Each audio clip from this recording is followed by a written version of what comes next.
Alors, bonjour. En fait, bienvenue à la webconférence. Celle qui vient de parler se nomme Claire Bedil. C'est une conseillère à la gestion des études à la Faculté des sciences infirmières de l'Université Laval. Puis il y a moi aussi, Frédéric Douville, comme directeur du programme de baccalauréat, donc de premier cycle, tant pour la formation initiale que pour les gens qui sont dans la formation DEC-BAC. Et nous avons aussi avec nous Mélissa qui est étudiante finissante, donc dans sa dernière année, à la formation initiale. Euh, la façon dont on a décidé de faire la webconférence, c'était pas d'avoir une présentation PowerPoint où vous auriez juste ça, c'était de le rendre un peu plus dynamique. Donc, ça va vraiment être un échange entre les trois personnes, donc moi et Claire et Mélissa, où on va aborder certains éléments, en fait, les questions qui reviennent le plus souvent. Puis je vais commencer d'abord par la question qui nous revient le plus souvent, c'est comment est-on admis au baccalauréat en sciences infirmières à l'Université Laval? Parce qu'en fait, ce qu'il faut savoir, c'est on peut être admis via un diplôme d'études collégiales générales. On peut être admis via le diplôme d'études collégiales associé avec une technique en santé, puis pas nécessairement en sciences infirmières, là, donc avec une technique dans le domaine de la santé, même sciences animales. D'autres types de diplômes d'études collégiales. Puis, évidemment, on a aussi la portion de ceux qui proviennent de l'université ou d'une clientèle adulte qui proviennent de l'extérieur. Évidemment, vous avez aussi les étudiants étrangers qui ont tout autant accès. Puis à ce moment-là, là, si vous avez des questions spécifiques pour l'accès du programme en sciences infirmières pour les étudiants étrangers, vous pourrez poser des questions en fait directement à Claire, qui est vraiment notre experte à ce niveau-là. Puis tant qu'avoir une étudiante qui est avec nous, je demanderais à Mélissa d'expliquer son parcours au cégep qui lui a permis d'accéder au baccalauréat en sciences infirmières. Donc, bonjour tout le monde. Moi, c'est Mélissa, comme on m'a présenté tantôt. Donc, je suis finissante, c'est ça, à la formation initiale. Donc, c'est ma 3e année. Moi, j'ai décidé de faire mon parcours au cégep en sciences de la nature. Je suis allée à Saint-Lawrence, ici à Québec, dans le profil Health Science, c'était en anglais, donc sciences de la santé. Ça incluait, dans le fond, tous les prérequis pour rentrer, pour être admissible au programme de santé. Donc, j'avais mes 2 cours de biologie, puis mon cours de chimie organique. Fait qu'avec ce parcours-là, j'ai pu avoir tous les prérequis pour rentrer au baccalauréat en sciences infirmières.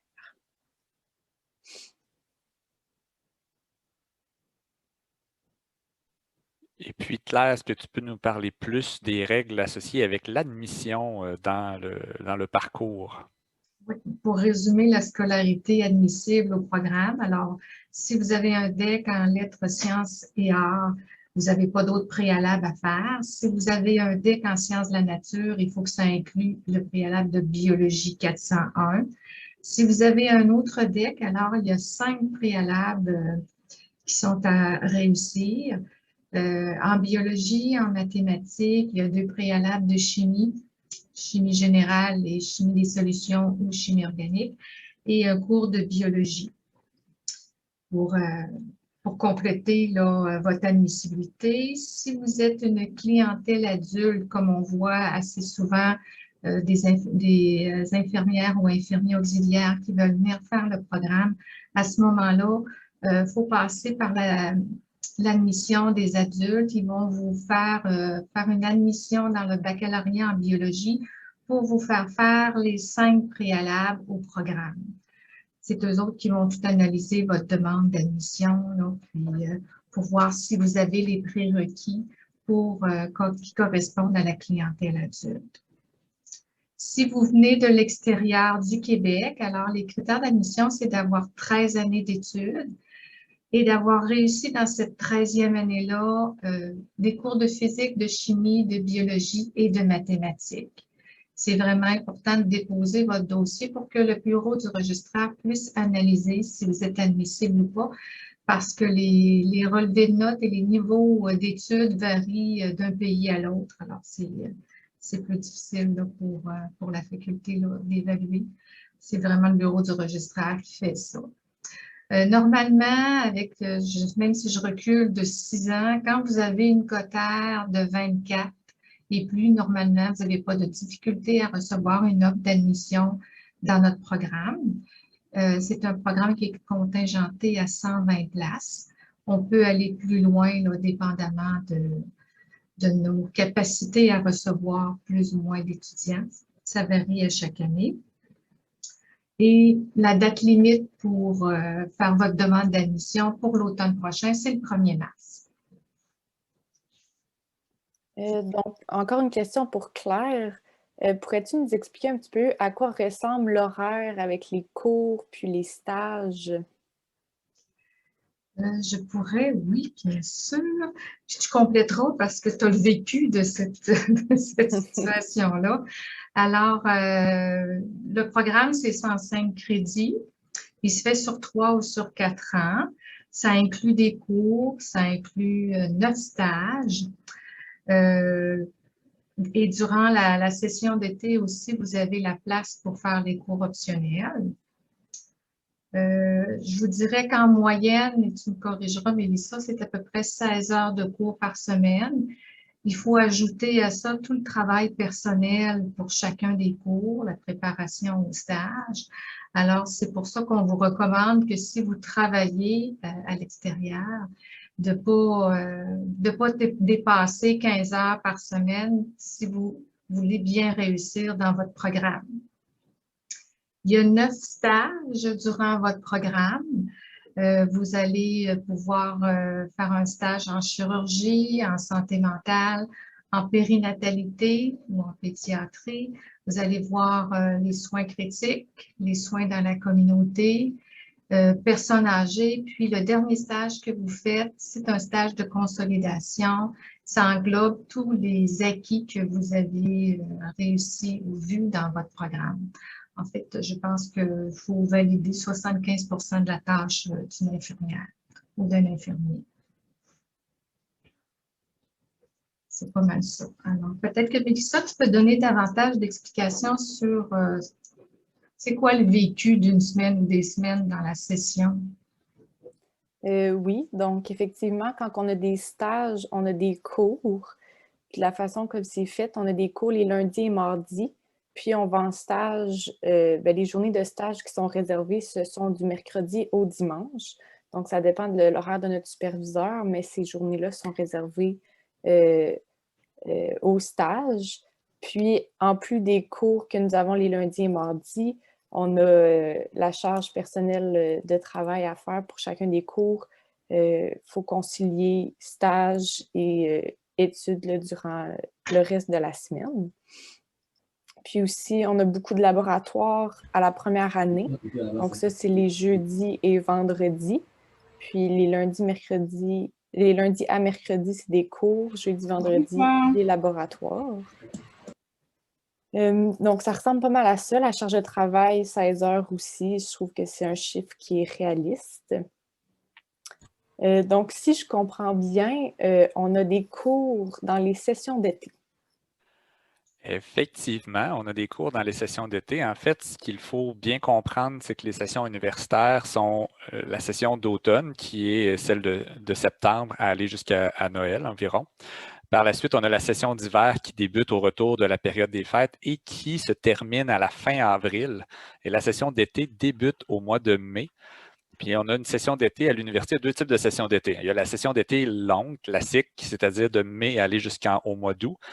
Mais nous, en fait, comme tu l'as dit, Mélissa, il y a des cours l'été, mais nous, on n'utilise que la version abrégée de la session d'été, donc condensée sur simplement le mois de mai, aller jusque vers la mi-juin environ.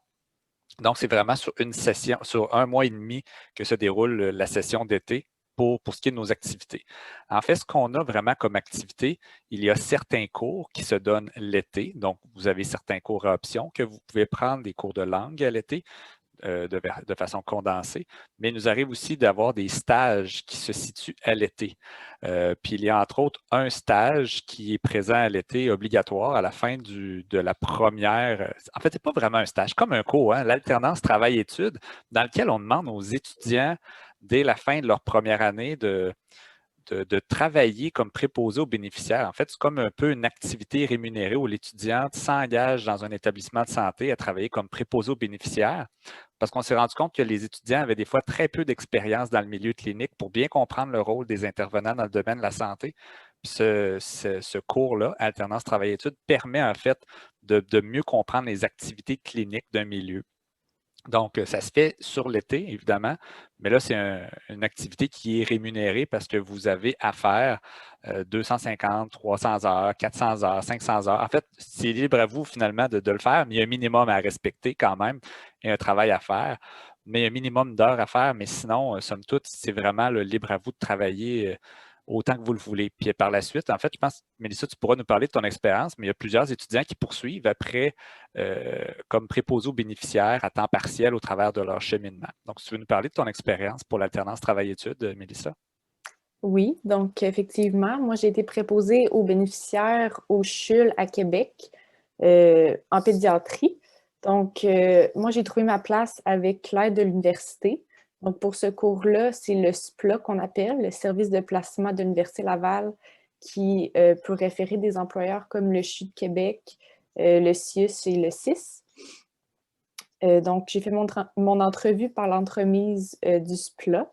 Puis ensuite, on est vraiment attitré, dans le fond, au poste de préposé aux bénéficiaires. Donc, on a le même salaire qu'un préposé aux bénéficiaires aurait. Donc, c'est évidemment rémunéré. Puis, comme Frédéric disait, moi, j'ai beaucoup appris sur le fonctionnement, le déroulement d'une journée à l'hôpital. J'ai appris aussi sur le domaine dans lequel j'étais, donc l'oncologie. Ça m'a permis aussi de voir, d'ouvrir mes horizons à d'autres spécificités de la profession infirmière par l'entremise de mon poste de préposé. Puis, j'ai beaucoup aimé mon poste. Je l'ai même gardé durant ma 2e année. Je faisais une fin de semaine sur 2, donc moi, je trouvais que c'était suffisamment de temps comme pour travailler, puis concilier toutes les études, les travaux, puis la vie personnelle. Puis les hôpitaux ont vraiment besoin des étudiants durant l'été. Je dis hôpitaux, mais ça peut être un CHSLD aussi. Ils ont besoin de nous durant l'été pour remplacer les vacances, dans le fond, des préposés. Fait que souvent, on a des postes qui sont très intéressants qui nous offrent, puis on a la possibilité de les garder durant nos autres années au baccalauréat à temps partiel. Puis, on peut accumuler l'ancienneté quand on garde notre poste au sein d'un même milieu. Donc, l'ancienneté, est transférable d'un poste à l'autre, donc de préposé aux bénéficiaires, puis ensuite, comme infirmière, l'ancienneté, elle se transfère. Puis, à l'été de la 2e année, il est possible de faire l'externat dans le même milieu si on a gardé notre emploi sans repasser par tout le processus d'engagement, donc l'entrevue et la sélection. Donc, voilà pour l'ATE. J'aurais une question aussi pour Claire. Donc, comment qu'on peut participer au stage international et interculturel? Puis, pourrais-tu nous parler un petit peu des profils d'études que la Faculté des sciences infirmières nous offre? Pour le stage international, c'est un stage qui se fait, c'est un ajout que vous pouvez faire à votre programme. Ça vient prendre la place de vos cours optionnels et de votre stage en soins dans la communauté. C'est un stage supervisé de 9 semaines qui se fait dans un pays émergent. Ça peut être le Burkina Faso, le Sénégal, le Cameroun, en Inde. Vous êtes sélectionné, vous allez avoir, durant votre première session d'automne, vous êtes invité à une séance d'information. La sélection se fait à votre première session d'hiver. Et il y a certains critères là, à respecter pour pouvoir participer, comme votre moyenne de programme et le nombre de crédits que vous avez acquis. Et le stage se fait à l'été de la 2e année. Durant toute l'année qui va précéder, vous avez des activités de financement auxquelles vous devez participer et vous avez aussi un séminaire préparatoire là, à ce stage-là. Pour les 3 autres profils, il y a le profil international. Ça, c'est une session complète à l'étranger, c'est-à-dire en Europe. Nos partenaires sont en Belgique et en Suisse. Vous êtes invité à participer à ce profil-là durant la session d'automne de votre 2e année parce que ce profil-là se fait, la session d'échange c'est votre dernière session d'automne de votre programme. Alors, vous êtes choisi une année avant. Tous les cours et les stages que vous faites en Europe sont reconnus pour les cours que vous auriez dû faire dans cette session-là ici. Ensuite, il y a le profil recherche. Ça inclut 2 stages de recherche supervisés par un professeur de la faculté. Ça vient prendre la place de vos cours optionnels. Vous allez faire aussi dans ce profil-là un cours de communication scientifique. Si jamais vous avez déjà à l'esprit de vous diriger vers le 2e cycle, alors ça peut être une belle avenue là, pour un étudiant là, ou une étudiante de participer à ce profil-là. Ensuite, il y a le profil entrepreneurial. C'est 3 cours qui sont reliés à l'entrepreneuriat. Si vous avez des idées pour développer un projet communautaire qui est lié aux sciences infirmières, ou si vous avez des envies de devenir travailleur autonome, alors c'est peut-être quelque chose qui serait intéressant à ajouter à votre programme. Si il y a un cours préalable qui peut servir de cours optionnel dans notre programme, qui est Savoir entreprendre, la passion de créer et d'agir. Dans ce cours-là, on va vous parler beaucoup du profil entrepreneurial et qu'est-ce que comportent les 2 autres cours là, qui sont obligatoires. Ça remplace aussi les cours optionnels. Il faut savoir aussi qu'autant pour le stage international que les 3 autres profils, il y a des bourses d'études qui sont rattachées à ces mini-programmes qu'on peut ajouter à son cheminement. Parfait. Puis, après le baccalauréat, dans le fond, on peut accéder à des études qui mènent à des spécialités. Donc, par exemple, infirmière ou infirmier praticienne spécialisée, donc les IPS, ou encore on peut devenir infirmière en prévention et contrôle des infections. Donc, que vous ayez fait le profil, le cheminement d'ECBAC ou de la formation initiale, les 2 parcours mènent au titre d'infirmière bachelière ou d'infirmière clinicienne. Puis ensuite, après le baccalauréat, on peut accéder aux études supérieures. Donc, de 2e cycle, on a les maîtrises ou même les études doctorales. Puis, il y a certaines conditions qui doivent être respectées, évidemment, lorsqu'on applique à ces divers programmes. Je pense à la moyenne de diplomation. Des fois, il y a les réussites d'un examen Casper, puis etc. Donc, avec le baccalauréat, en plus, ça nous permet d'accéder à une grande diversité de milieux de pratique. On peut œuvrer dans les milieux communautaires, on peut œuvrer aussi dans les milieux de soins critiques, donc l'urgence, les soins intensifs, etc. Donc ça nous donne une belle diversité en tant qu'infirmière. On peut aussi prodiguer des soins qui sont spécialisés, suivre des patients qui ont des problèmes de santé plus complexes. Puis, le baccalauréat permet vraiment de distinguer les infirmières cliniciennes auprès des employeurs parce qu'au Québec, seulement 48% de l'effectif infirmier détient un baccalauréat, donc quand même un petit peu moins que la moitié. Donc, c'est sûr que ça nous permet de nous distinguer lorsqu'on applique sur certains postes. Est-ce que tu pourrais nous expliquer pourquoi tu as choisi la profession infirmière? Oui. Moi, j'ai choisi la profession infirmière quand j'étais au cégep. Donc, avant ça, je ne savais pas vraiment ce que je voulais faire. Je savais que j'aimais beaucoup le domaine de la santé, j'aimais la biologie. J'aimais aussi comprendre comment le corps humain fonctionnait. Donc, c'est sûr que je m'en allais un peu en santé. Puis, j'ai découvert la profession infirmière là, au cégep par l'entremise d'un de mes cours de planification de carrière. J'ai vu le profil qu'on avait besoin pour devenir infirmière, puis ça m'a vraiment interpellée. Donc, moi, j'aime beaucoup prendre soin des autres. J'adore la relation humaine, le contact humain. Puis, je trouve qu'on rejoint beaucoup tous les éléments en fait, que je viens de vous mentionner dans la profession infirmière. Dès que j'ai fait mon premier stage à l'université, j'ai vraiment su que c'est là-dedans que je voulais m'en aller. Donc, j'étais très contente de mon choix. Donc, c'est pour ça que j'ai choisi la profession infirmière. Puis, plus spécifiquement, le baccalauréat, dans le fond, je voulais avoir un diplôme d'études collégiales en sciences de la nature, là, si jamais quelque chose arrivait ou que je n'aimais pas le programme. Puis, moi, les études supérieures, c'est quelque chose qui m'intéresse beaucoup.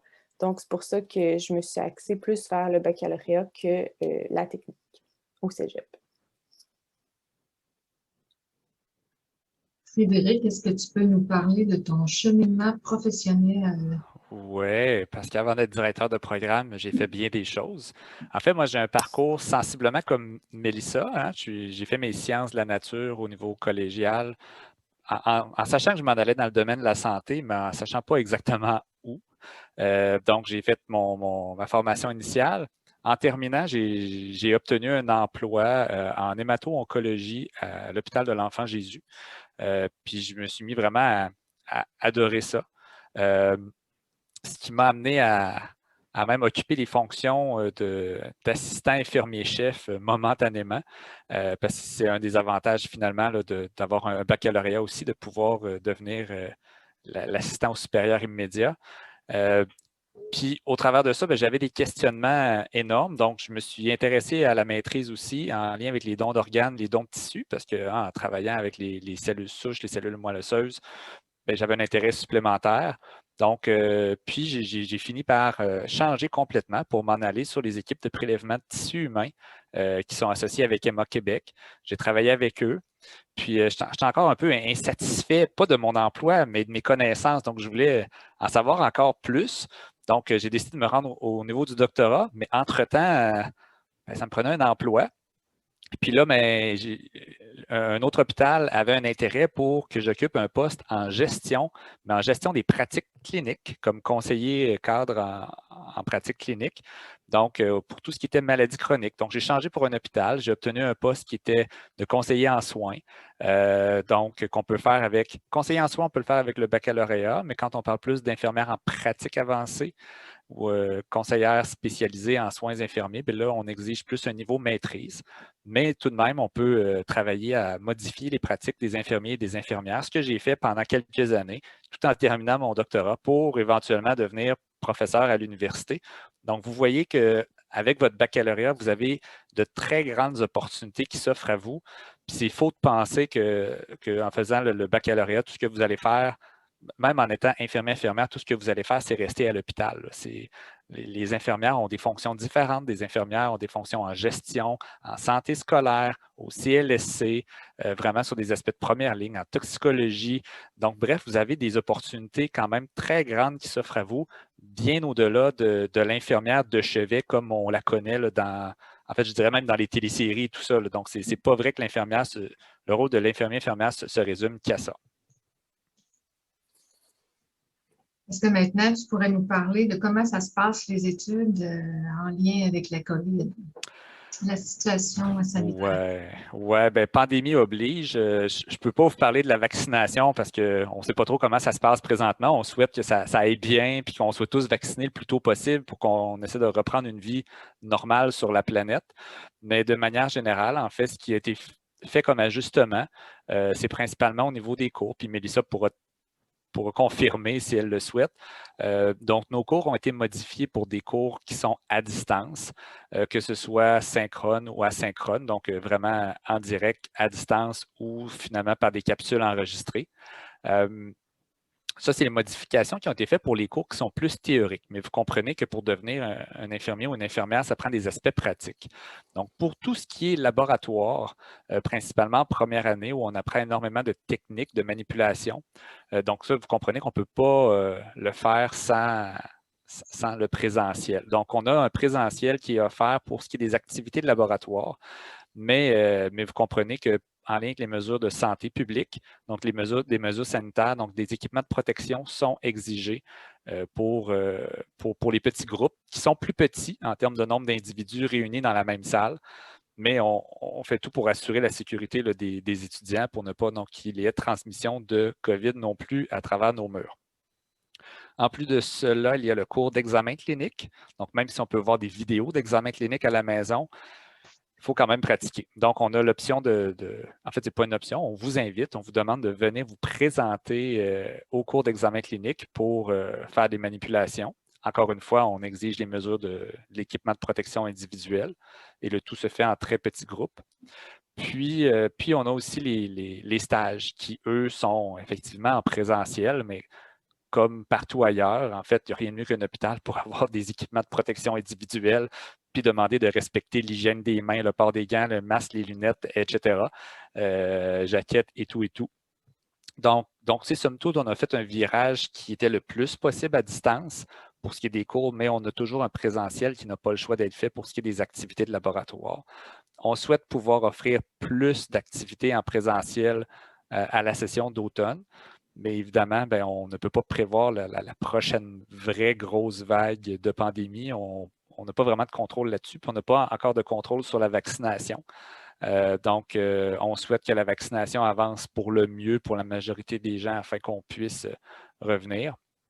Mais on va s'adapter. Donc, on sait que ce n'est pas nécessairement l'environnement qui, disons, est idéal pour vous parce que vous ne choisissez pas nécessairement l'Université Laval parce que ce n'est pas comme une université qui est complètement à distance. Mais on a des cours qui sont à distance puis des laboratoires en présentiel pour le moment. Puis c'est sûr que ça change un peu notre façon de faire, puis Mélissa peut le confirmer certainement. Ça change un peu notre dynamique d'enseignant, mais les cours sont vraiment bien ajustés quand même. Donc on fait des ajustements qui ont été quand même nécessaires. Puis pour ce qui est des laboratoires, ben, je pense que les étudiants apprécient se présenter en laboratoire, apprécient se côtoyer aussi dans des petits groupes malgré tout. Oui, effectivement, dans le fond, on a des cours qui se font par Zoom, donc c'est quand même plus interactif. On a aussi des cours qui sont déjà des capsules préenregistrées, mais on a toujours moyen de communiquer avec nos enseignants aussi. Ils demeurent disponibles pour nous, même si on ne les voit pas à l'école, donc par courriel ou par rencontre là, sur Teams ou sur Zoom.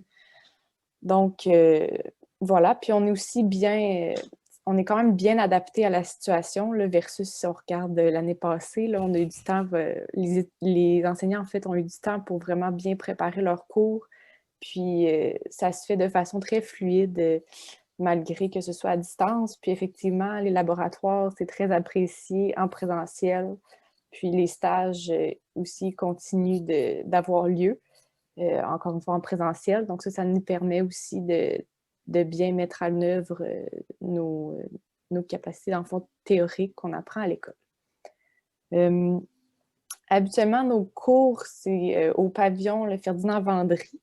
Les laboratoires tiennent encore là.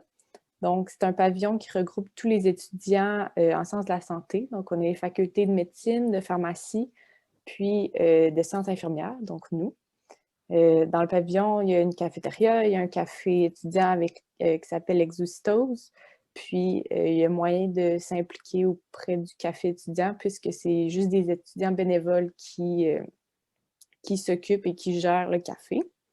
Il y a beaucoup d'endroits pour étudier aussi qui sont disponibles et qui demeurent ouverts malgré la COVID. Donc, on a la cafétéria qui a des tables. Puis maintenant, pour la COVID, il y a des tables aménagées pour faire des travaux d'équipe avec des plexiglas.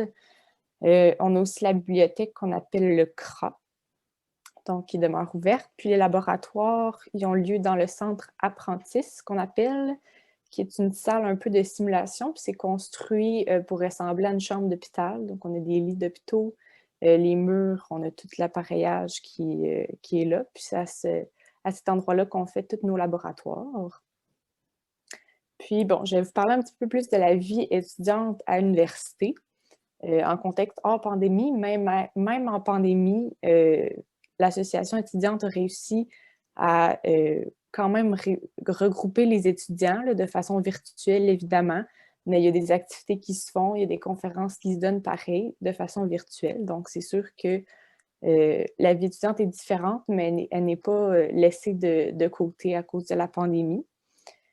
Donc, l'association étudiante, on a 1105 étudiants, si je me souviens bien, Frédéric, dans notre programme. Donc, on est vraiment un grand programme.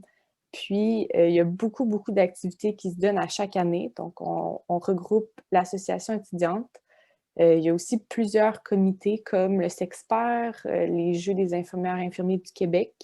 On a aussi le comité de promotion et de la profession infirmière, pardon, le CPPI dont je fais partie. Donc, on organise des conférences, des 5 à 7 pour faire la promotion des infirmières puis les différents milieux où ce qu'on peut œuvrer. Donc ça s'adresse autant aux nouveaux étudiants qu'à ceux qui sont déjà inscrits. On organise aussi des activités à chaque année comme le Code Orange, qui est une simulation d'une grande catastrophe. On a aussi la soirée remise des uniformes pour les premières années à chaque année. Donc, ça, c'est comme une soirée symbolique d'entrée à la profession pour les nouveaux étudiants. Donc, on reçoit notre uniforme qu'on met en laboratoire et en stage. On a le gala Anderson, on a aussi 20 fromages. Donc, la vie étudiante est vraiment très présente dans notre baccalauréat. Puis ça nous permet de rencontrer d'autres personnes, de se faire beaucoup d'amis. Puis, comme je vous disais, dans le fond, même si c'est à distance, la vie étudiante continue dans notre programme. Donc, c'est ça c'est intéressant, en fait, de garder ce niveau-là malgré tout. Merci. Alors, ça fait le tour des principales questions qu'on nous pose habituellement là, sur notre programme. Je vous invite à venir visiter nos réseaux sociaux, que ce soit au niveau de la faculté ou de l'association étudiante. Si Frédéric n'a pas autre chose à ajouter, je vais arrêter l'enregistrement pour qu'on puisse passer à la partie des questions.